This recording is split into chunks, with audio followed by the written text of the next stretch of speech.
Oh, what up? How you guys doing out there today? This is your boy Roto Beast, and I'm here to present you my MLB picks for Tuesday, July 10th. If you're new to this channel, please make sure and click the subscribe button below. This way you can watch all my MLB, NBA, and NFL videos. And if you haven't came and checked out our new website here at www.dfscheatsheet.com, you're absolutely missing out. We have a complete optimizer, tons of content such as this video to help you compete with the pros day in and day out.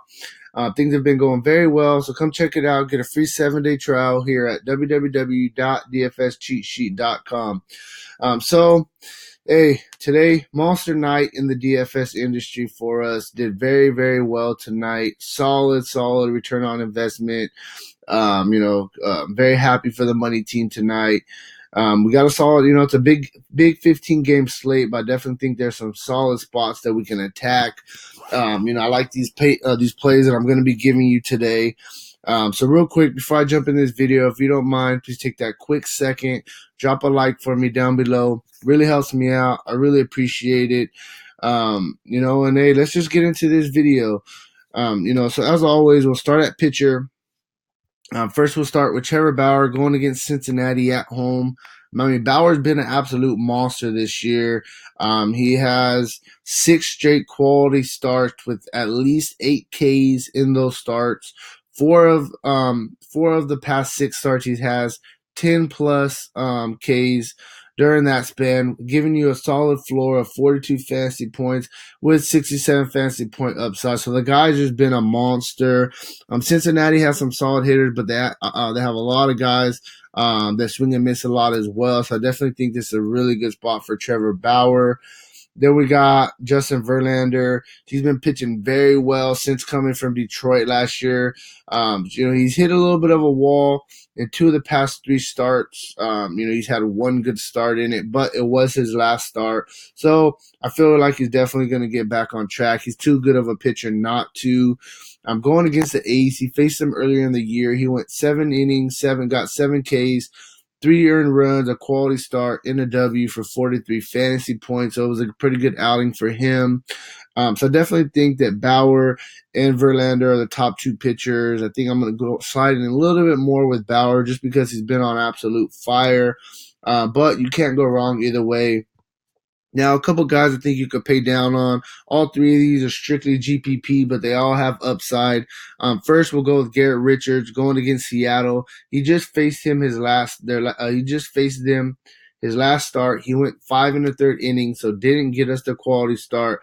But he only allowed 4 hits, 8 Ks, 2 earned runs, and did get the W.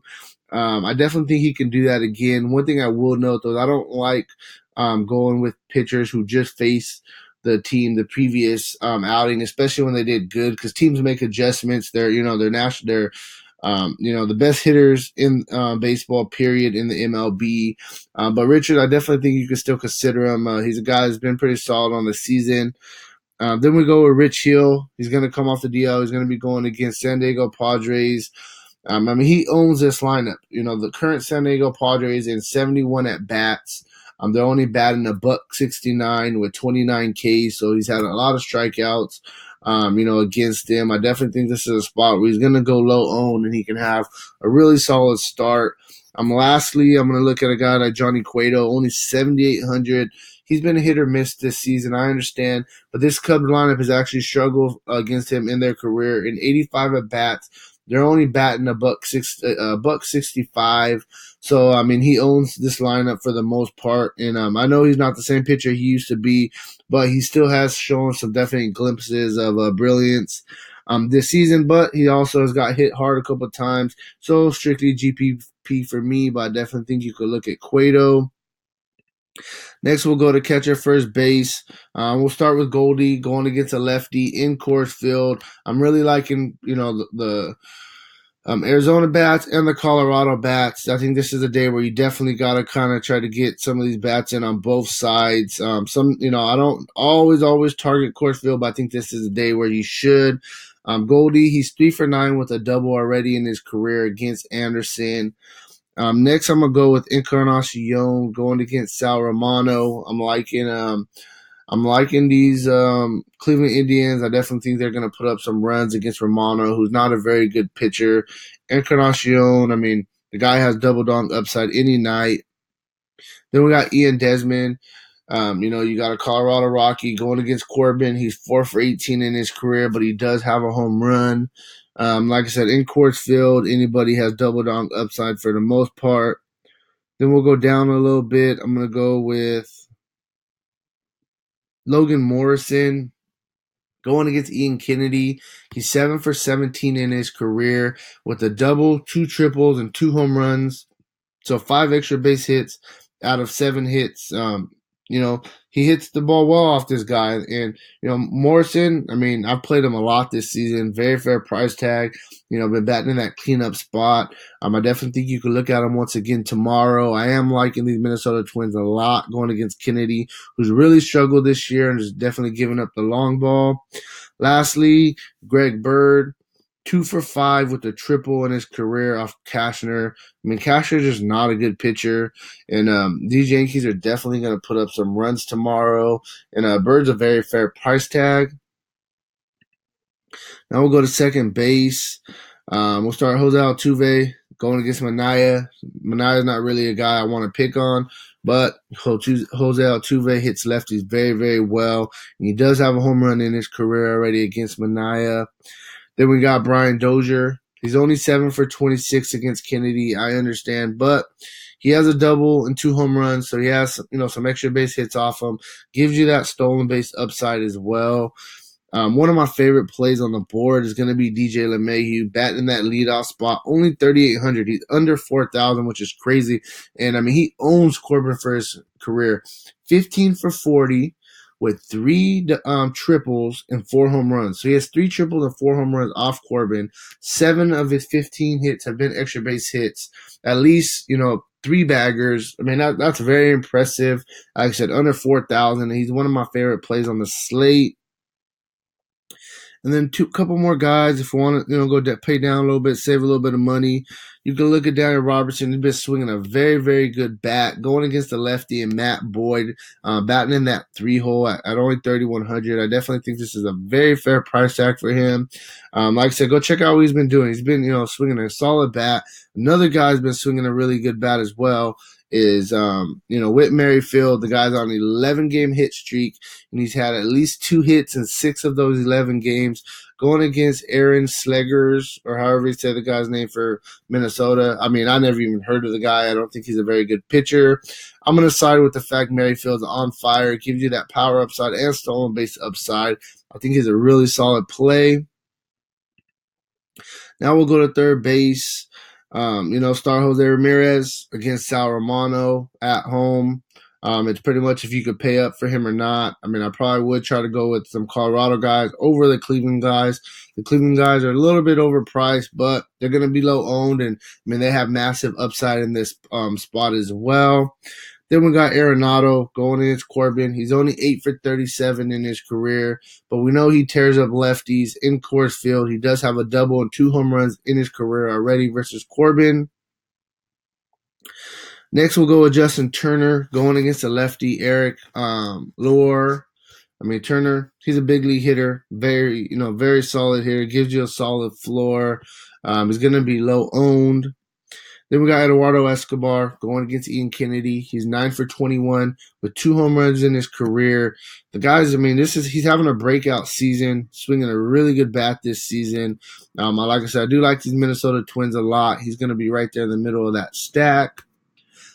Lastly, we got Travis Shaw, 3,400, going against Pablo Lopez. Who's Pablo Lopez? Seriously, Travis Shaw. I mean, he's a really good hitter. He's had a solid season with Milwaukee so far. I definitely think you can go right back to the well with him on here. I think that he's in a solid spot. Now we'll go to shortstop Lindor, 4,800, crazy expensive. I know.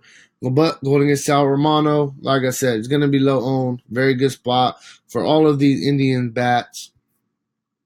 Next, Trevor Story, projected to bat in the cleanup spot, going against Patrick Corbin in Coors Field. He's 5 for 14 with a double and a home run already in his career against Corbin. I don't want to keep sounding like a broken record, but you got to look at both sides of this game. Great play. Then we're going to go with Didi Gregorius. He's going against Cashner, 5 for 19 with 2 doubles and a home run in his career. So he does have 3 extra base hits. Gregorius is another guy. He's having a really good season, breakout season. These Yankees that they could put up runs in bunches, and I definitely like Gregorius right there in the middle of that lineup. Couple more guys. Nick Ahmed projected about in that 2-hole going against the lefty. In Tyler Anderson, he's 4 for 7 with a home run in his career, so some solid numbers in a small sample size. I definitely like him in course field under 4,000. Lastly, the guy who's been a little bit up and down lately, Chris Taylor. He's projected to be back in that leadoff spot tomorrow with the lefty on the mound, Eric Lohr. We know what this guy has. I mean, he has some power upside, has definite stolen base upside. He's a really good hitter. He's a young guy, though, and, they go through rough patches. I understand. But this is a buy low opportunity that under 3,000, if he's batting in that leadoff spot, I definitely think you can go look at him very hard for your cash games and for GPP. He does give you a little bit of upside. Now we'll go to the outfield spot. You can look at Mookie Betts. I like Mookie Betts. I like JD Martinez. I think both of them are solid plays. They're both going to be lower owned than they probably should be, in my opinion, just because Coors Field is on the slate. But nonetheless, I played JD Martinez today. Had a really good game for me. They're going against Ivan Gallardo, who he's 3-0, which is crazy because he has an 8.17 ERA. So he has a lot of luck on his side. I think some of these Boston guys are definitely in play, and they're going to get to this guy and put up some runs. So I'm going to kind of bunch them together, Betts and JD. And you can look at Mike Trout. I really like the Angels. I think they're going to be super low owned, sneaky stack going against Mike Leake. Mike Trout, top 3 best hitter in the league, 7 for 14 with 3 doubles and a home run already against Leake. Let's go to our BVP tool real quick, and we'll go to the Angels. Look at this. You got, these guys, okay. Kinsler and Maldonado, they don't have good numbers. But look at everybody else. Calhoun, okay, boom. But then you got Simmons, 9 for 24, batting 375 with the home run. You got Mike Trout, like I said, at 7 for 16 with 3 doubles and a home run off of him. You got Upton, 6 for 24 with a triple off of him, batting 300. Albert Pujols, 7 for 22 with a double, batting 368. Ohtani, 1 for 3 with a double, 750. You got Valbuena, 12 for 31 with 3 doubles, batting 429. So they're the guys that have some really good numbers for the Angels going against the league. I definitely think that they're a sneaky stack, and they're going to be low owned. So I like them. You can look at Judge and Stanton. I'll bunch them together. Going against Cashner. Either one of them could have a double dong day. Judge already has a home run off Cashner in his career. Then we'll move down a little bit. You got Charlie Blackmon going against Corbin. I know it's a lefty-lefty matchup, but he's 9 for 31 with 2 doubles, a home run, and a triple in his career. So, he already has, 4 extra base hits. Definitely I think that you can look at this lefty-lefty matchup, especially in Coors Field. You got Aaron Hicks going against Cashner, another Yankee. His price tag's up there, though. Definitely, if I was going to pay this much for him, I would try to find a couple extra $100 for Stanton or Judge, but he's going to be 2% owned. A guy I really like also, A.J. Pollock in Arizona, going against a lefty in Anderson. He's 3 for 9 with a triple and a double. Very, very solid play, batting in that cleanup spot. We'll go down a little bit. A couple guys I'm also looking at are where are we at? Man, they got him. Okay, Eddie Rosario going against Ian Kennedy, 7 for 17 with 3 triples and a home run already in his career. Solid play right there. Another Minnesota guy. There's 2 more guys I'm looking for. We got Gregory Polanco. I played him tonight. Got me 44 fantasy points. He was a really good play. Price didn't change. He's still 2,900, under 3,000. Going against Jeremy Hellickson. He's 5 for 13 in his career with a double and a home run. I definitely think you can go right back to this well. Like I said, very fair price tag on him. And lastly, Curtis Granderson batting in that leadoff spot, going against Julio Teheran. He's only 8 for 35, I understand, but he has a double and 3 home runs. You know, we want home runs. That's what we're looking for. He already has 3 in his career. 2,800, very solid price tag batting in that leadoff spot. And yeah, I mean, that's kind of where I'm at with this video. I think I gave you some really good plays tonight. I'm really confident in the plays that I gave you. Obviously, if we want to pay for Bauer and get some course field in, we're going to have to get some value tomorrow. So tomorrow when I do my cash game video, I'll try to focus that video on more value plays and let you pay it for who you want. So make sure that you got those notifications turned on. Make sure that, you like this video. If you got any questions, hit me up, Facebook, Twitter, Instagram, at RotoBeast, or you can hit me with a comment down below on this video. If you want to talk about somebody I missed, or you want me to go a little bit more in depth on something that I quickly skimmed over, hit me up, like I said, and make sure that you keep a lookout for that cash game core video. It'll be up tomorrow around noon Pacific time. And yeah, hey, I'll talk to you guys later. Let's get this money tomorrow. Peace out.